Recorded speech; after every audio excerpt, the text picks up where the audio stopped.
Good morning, everyone. Happy Tuesday. It is July 7th. Yeah. And we're all back here today. Lisa, Lydia, Scott. So the holiday is completely over. That's how you know it's done. Everyone's all back. Yep. Back to work. That's how it goes.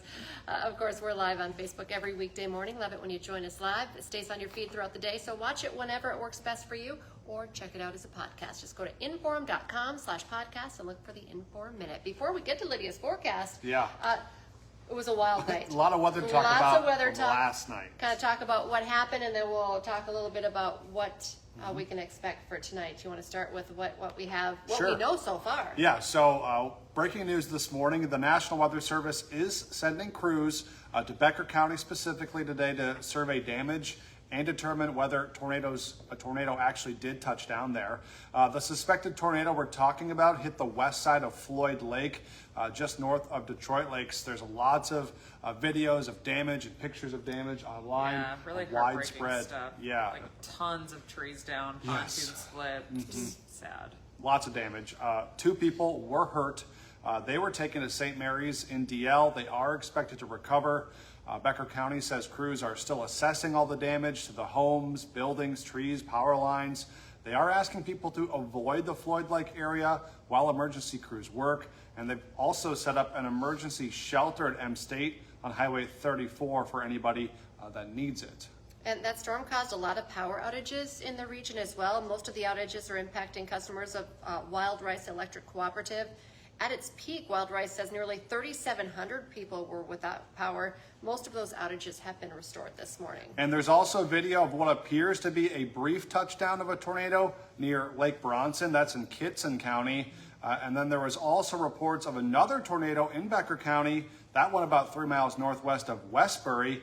And then a report of a tornado in Grant County. So if you're counting, that is 4 total potential tornadoes. Now, the National Weather Service will be sending out a survey team to do the damage survey and then determine if those were all indeed tornadoes. And then get a rating on them too. It's all based off of damage. So it's very important that we're not like cleaning up just yet because they need to see how everything is laying. That determines rotation, where rotation was, can help create the path that the tornado took and kind of paint that broader picture and therefore get a damage rating as well. All of that is very important when it comes to the insurance game too. Once you have like a confirmed rating and you know wind speeds and times and so on and so forth, it makes that process maybe a tiny bit smoother or just a little more official. Crazy bumpy night. Along with all of that, had super heavy rain with that, over 4 inches in Boston, Minnesota, Twin Valley, a lot of which fell in like a half hour. Crazy heavy rain with it. It was so humid. There was so much moisture in the atmosphere for those storms to work with as a cold front moved through. Now we'll start feeling the effects of that colder air. Drier, honestly, not really colder, but drier air for today with our dew points going backwards. We'll get less sticky as we head into the afternoon.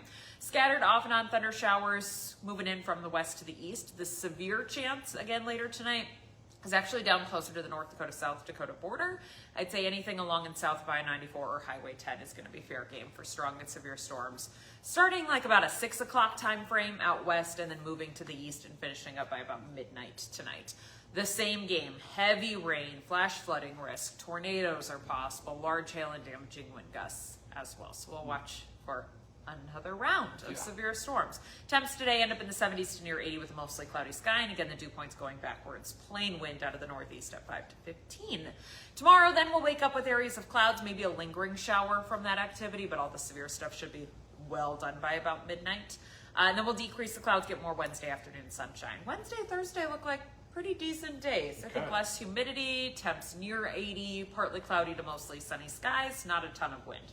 A couple of nice summer-like days. Of course, they're going to be on a Wednesday and a Thursday, because why not? But not bad days for the fair happening out at the fairgrounds, of course. Friday, we're going to uptick the heat and humidity a little bit more. We're getting back up near 90 degrees. Humidity is going to make it feel even toastier, and there's a chance for some scattered thunder showers. We'll watch it. We'll hone in on the details as we get a little closer. Got to get rid of this round for later on today first, and then the picture becomes a little clearer. The weekend itself looks hot and sticky. Near 90 on Saturday, mid 90s on Sunday. It's warm. I'd say Sunday, with the humidity, probably feels close to the triple digits. So we're into the lower triple digits once you're at like 102, that's the difference with What's that? 105, you know, Right. like it's Just just hot. miserably hot. I do think Sunday is kind of shaping up to be that way. All right. Chance at a pop-up thunder shower when it is that hot and sticky. Still near 90 in the early parts of next week. Welcome to July. Yeah, very July. Very July-like.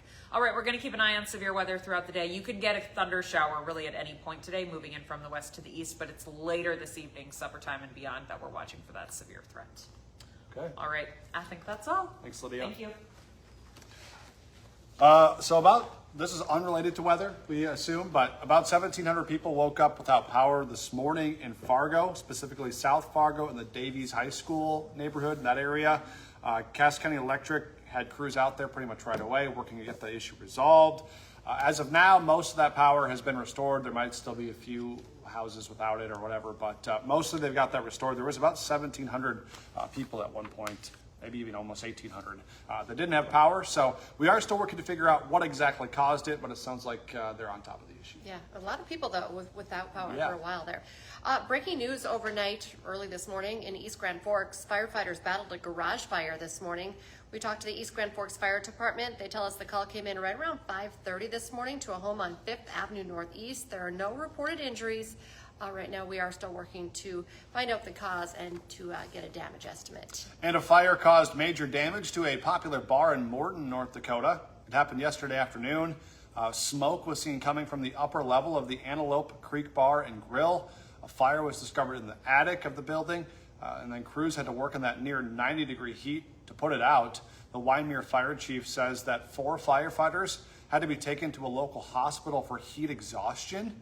The blaze took 5 area fire departments and an excavator to end up putting it out.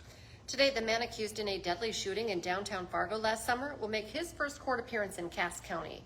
Javon Allen was released from the Hennepin County Jail on Monday and then transferred to the Cass County Jail.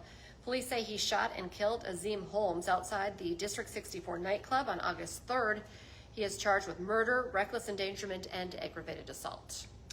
Today on Hot Mic with Izzo, the World Cup came to a screeching halt last night for the U.S. men's national team. How things fell apart against Belgium. Plus, you'll meet one of the newest football recruits coming to NDSU, who has a unique skill set that he's going to be bringing to the Bison. Hot Mic is live from 9 to 11 on WDAY Extra and Inforum.com. And now's a great time to get that Inforum.com subscription. It's your all-access pass, all these news, weather, sports headlines. Just go to Inforum.com to check out our deals. Join us for the rest of the day for our newscast. Our next one's at 11, then 4, 5, 6, 9, and 10. And, of course, our Storm Tracker weather team will keep you updated with cut-ins at any point this evening if that severe weather does pop up and there's a need for that. So we'll keep you updated. Have a great day, everyone. Stay safe.